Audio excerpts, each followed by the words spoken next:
Okay, greetings everyone. Welcome to Gerard Black in the Philippines with the truth. I want to welcome you to my channel, all my subscribers, all my hey, let me check this dude out. All my peaches, triggers, lovers, haters, commenters, each and every one of you. I want to thank you for welcoming you to my channel. I will never take your support for granted. So, with that being said, Mia went to the her doctor's appointment yesterday, and they told her to come back in 2 weeks uh, to see if it's time. It's going to be around the 14th. That's what I wanted to if I have the baby on the 14th of February. That's my father's birthday. But we will see. Uh, the appointment's not until the 16th, so it's past that. But there are times that when I really feel, the connection with her about us getting ready to have a child, and like laying in bed, she's always been the type of girl that always used to, who cuddles up behind me and holds me and throws a leg across me and things like that. And it feels nice. It feels nice to have someone who makes you feel that they want you, you know, that, you're not just there, for other reasons, but because, you know, they want you there. It's been now that's a long, far cry when I was sleeping with girls and I had to put them in a pimp lock.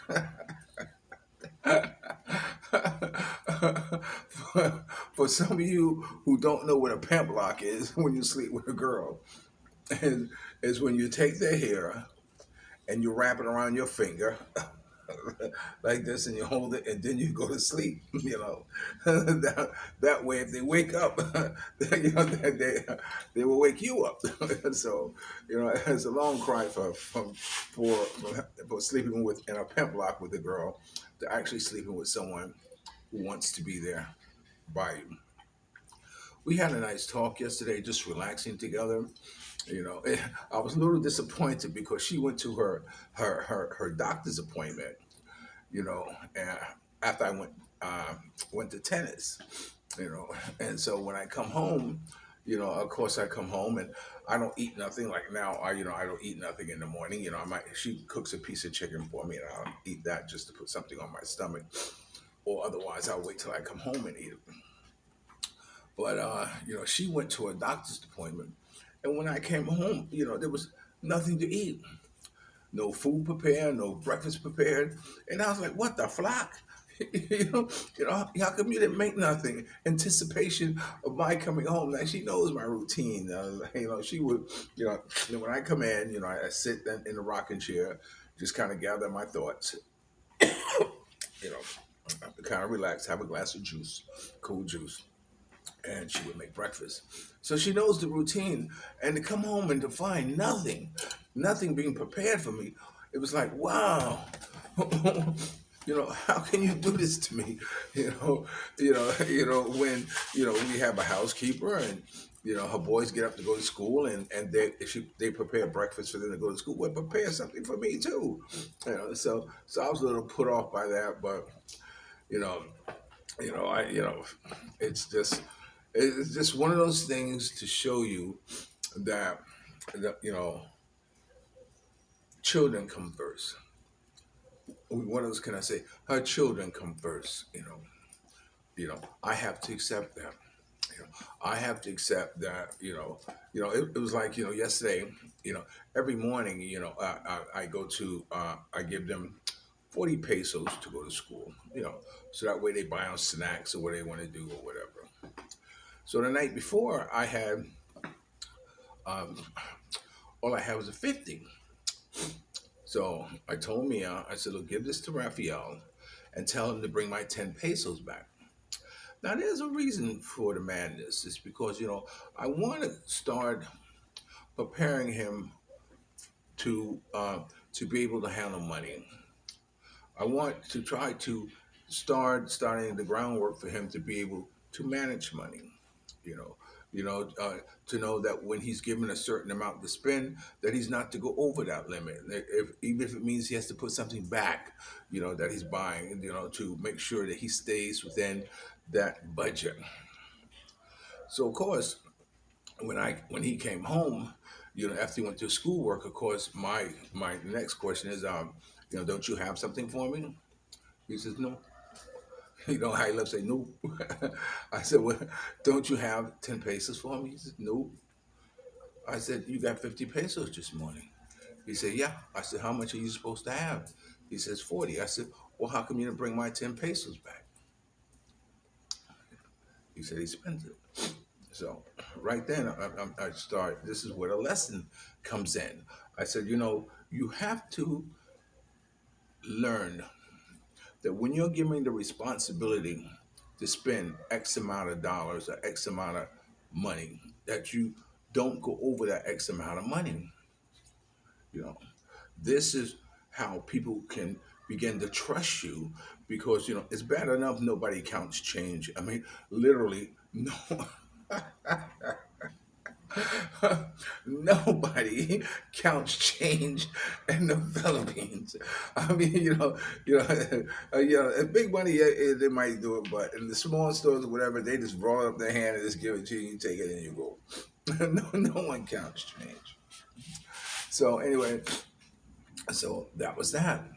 So um, uh, when I noticed there was 10 pesos on my lamp, but I didn't think nothing of it. I didn't put two and two together. So Mia said, so Mia had to go to the doctor's appointment. So she said she needed money. So I said, okay, well, how much you need? So I gave her 1,000. I said, no. She said, no, no. I said, so I gave her 1,500.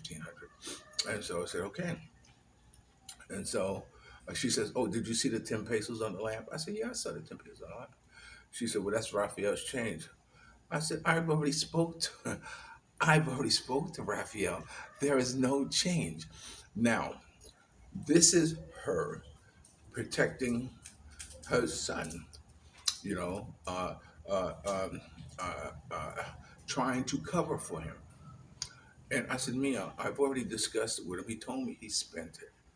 And I said, the reason I did that, Mia, and not for him not to spend the 10 pesos, was a lesson in learning how to budget money. I said, that's why, I did that and told her to bring back the 10 pesos. I said, you putting the 10 pesos over there and telling me that's what he gave me back is not true. You know? So she said, oh, you gave me 1,000 and 1.5, and here, it's 500 back because, I might go. I said, no, Mia, don't you understand? It has nothing to do with you. In my mind, I'm thinking, I already know. I already know. You know, if you have any change, it's gone. I don't expect you to bring anything back. If you have anything, I hope you budget for the next time you need something small or whatever. And this takes me back to when, I had my first Filipino girl, you know, um, uh, the security guard, when it worked as a security guard. And, um, uh, I know she didn't have money on her. And at that time, I wasn't hip or given allowance or anything like that. I didn't know anything about allowance or whatever.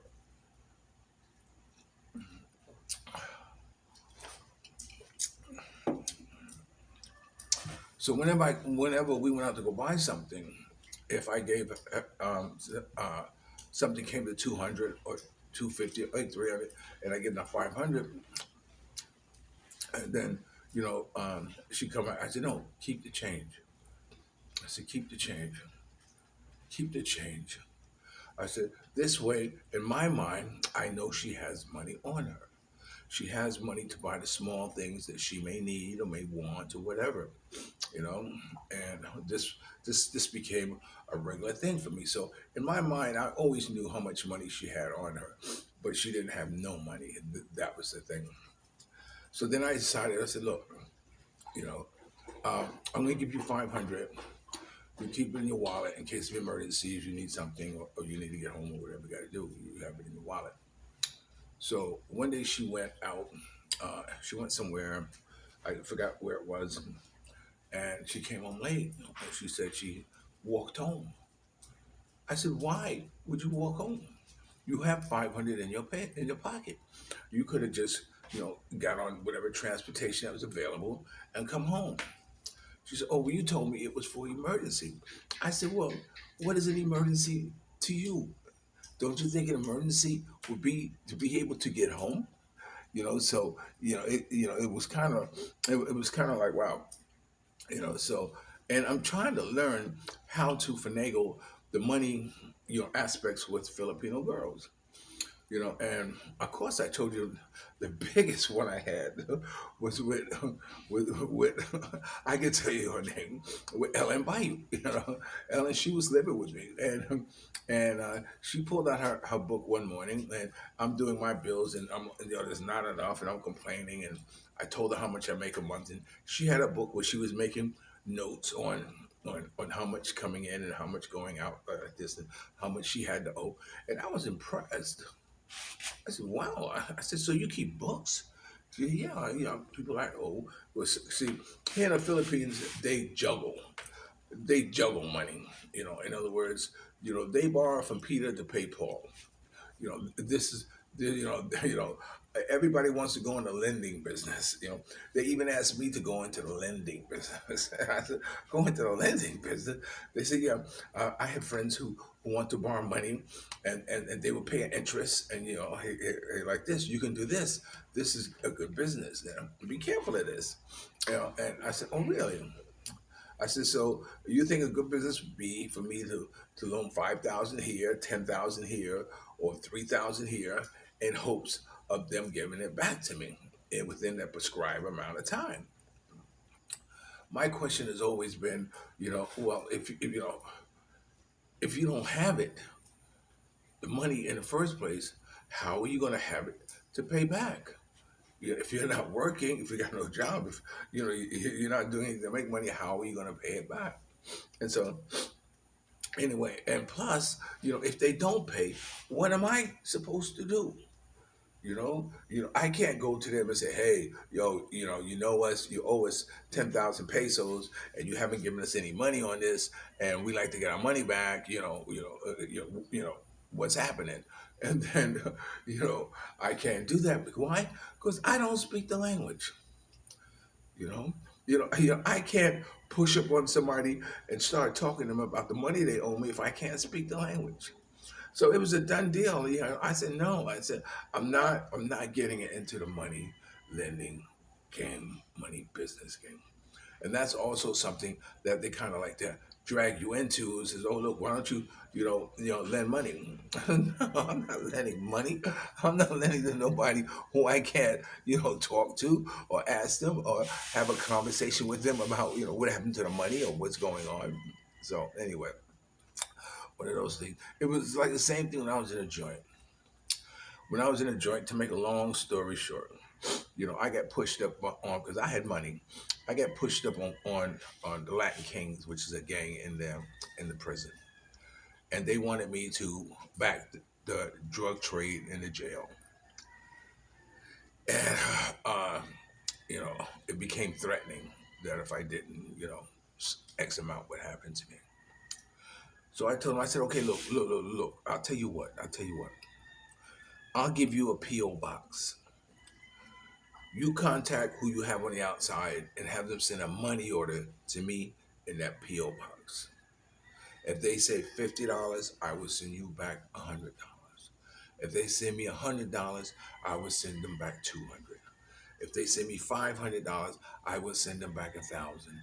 Show me that you have somebody on the outside who can move money." And they never could. They never could prove to me that they had enough juice to have somebody or anybody trust them enough to send the money to a complete stranger into a PO box. So that was the end of that. So when they decided to push up on me, I had already been talking to the Muslims, and become, kind of friends with them, because I like how they go back and forth on debates and these, on authentication, of who said what, you know, and so I went to them and I told them, because I read in the Quran that in the Quran, if you ask Allah for friendship, He would give you. If you ask for wife, He would give you.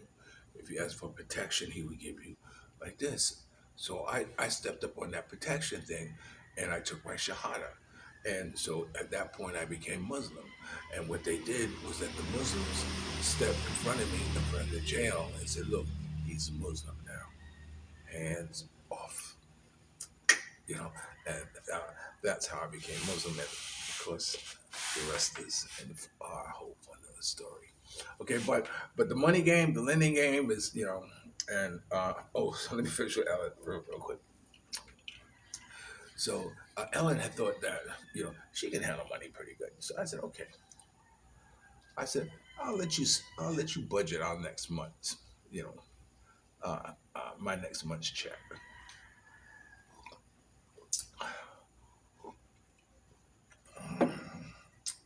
She said, okay. So we sat down and we created out this thing. The whereas uh, we're planning to spend 1,000 pesos a day. That's 30,000 a month after groceries, all that stuff, get groceries and all that stuff. But then 30,000 pesos a day. And if you don't spend 1,000, then that rolls over to the next day's 1,000. Now you got 1,000 X amount of dollars. If it goes under, you no longer have 1,000 that day. You have X amount of dollars within that 1,000 pesos. Very simple budget. And she said, okay, we'll do this. So I peeled off to Ellen 65,000 pesos. 65,000 pesos. That's close to $800. To I'm not gonna break it down, but you figure it out. About $800, 50, 1,000, uh, 1,000 is 500.